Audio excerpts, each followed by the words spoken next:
I was lost in the woods behind our home when I heard a noise that sent shivers down my spine. It sounded like someone had dropped their phone and it began to ring. The sound echoed around me, seeming to come from everywhere and nowhere at once. This is what I experienced when I heard a phone ringing in the woods. And it only calls me. It was a crisp autumn afternoon, and the leaves crunched under my feet as I walked. I'd been exploring the woods behind our home for hours and was completely absorbed in the beauty of nature.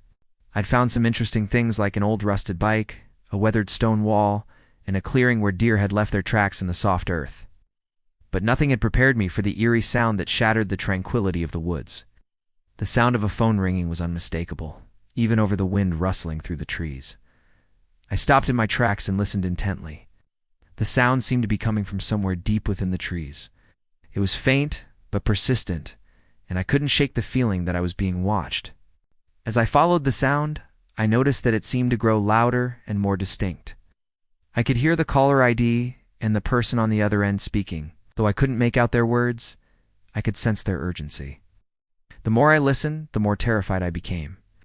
I stumbled upon a small clearing, and there, lying on the ground, was a cell phone. Its screen was cracked, but it was still ringing.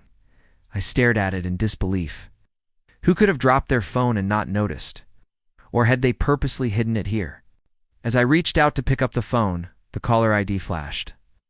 It was an unknown number, one I had never seen before.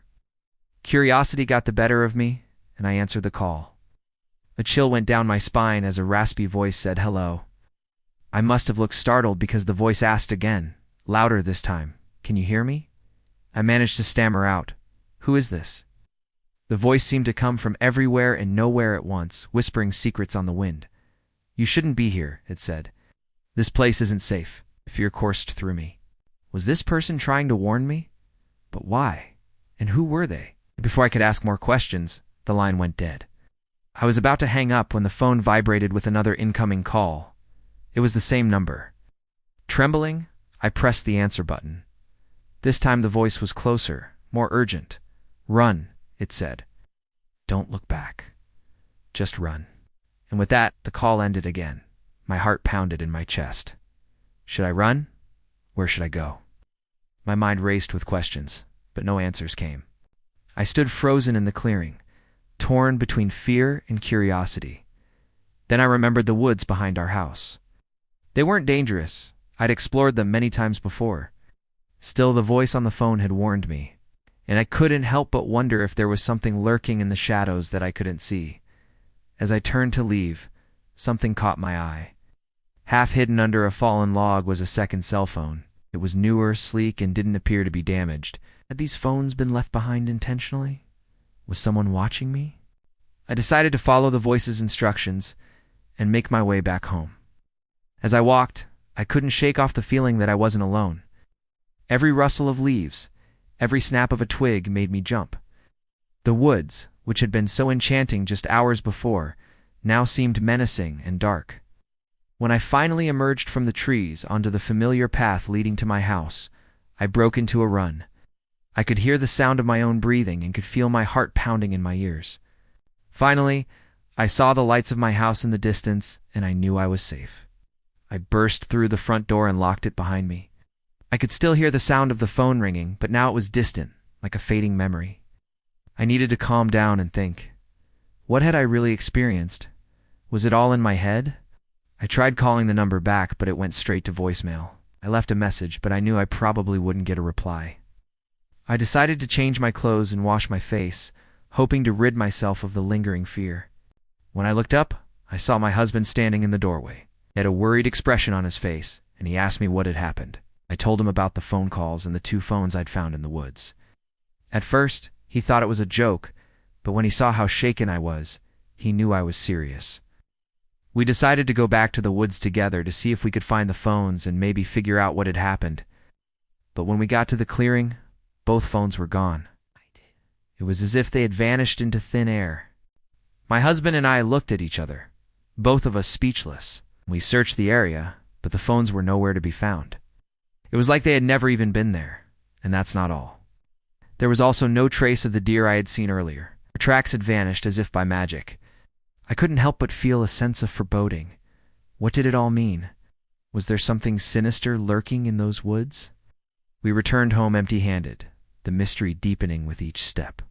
Days turned into weeks, and the incident in the woods became a haunting memory that I couldn't shake off. I tried to convince myself that it was all in my head, a figment of my imagination. But the memory of the eerie voice and the two phones kept pulling me back to that fateful day.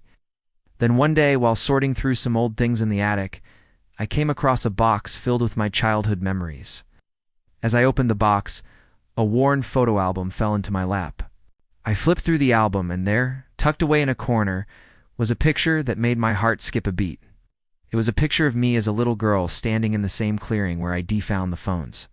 But that wasn't what made the picture significant. In the background, standing behind me, was a man I recognized. It was my father. But how could this be? I hadn't seen him in years. The last time I had seen him, I was just 5 years old. My parents had divorced when I was very young, and my dad had moved away. Since then, I had no contact with him. I'd always wondered what had become of him, but never had I imagined that he would show up in a picture taken in the woods behind our house. It was like a missing piece of a puzzle finally falling into place. All those years ago, my dad must have taken me on a hike in the woods. We had explored the same clearing where I'd found the phones. But why? What had brought him here? The thought crossed my mind that maybe he had something to do with the mysterious phone calls. Could he be living nearby? Or was he just a figment of my imagination? A trick of the light? I wanted to believe that my dad was alive and well, but the years of wondering had taken their toll. Determined to find out the truth, I decided to track him down. I searched online directories and social media platforms, but I came up empty-handed. It was as if he had disappeared from the face of the earth. I was about to give up hope when I remembered my mother. She had to know where my dad was. I called her, and after a few moments of hesitation, she picked up the phone. I explained what I was looking for, and there was a long silence on the other end. Finally, she spoke in a low, somber voice. "He's gone, honey. Your dad passed away 5 years ago." My heart sank. It couldn't be true. How could he be dead and yet his presence still linger in the woods behind our house? I thanked my mom for the information and hung up the phone. I felt lost, confused, and scared. If my dad was really dead, then who was making those phone calls? What was he doing in the woods? Why did he keep calling me? As I struggled to make sense of it all, I realized that some mysteries are meant to remain unsolved. The truth, whatever it may be, was buried in the past, and it was best left there. Though the mystery of the phone calls remains unsolved, I still find comfort in the belief that my dad is watching over me from above. Maybe he was trying to tell me something, or maybe he just wanted to say hello. Either way, I cherish the thought of our connection, even if it's just a memory.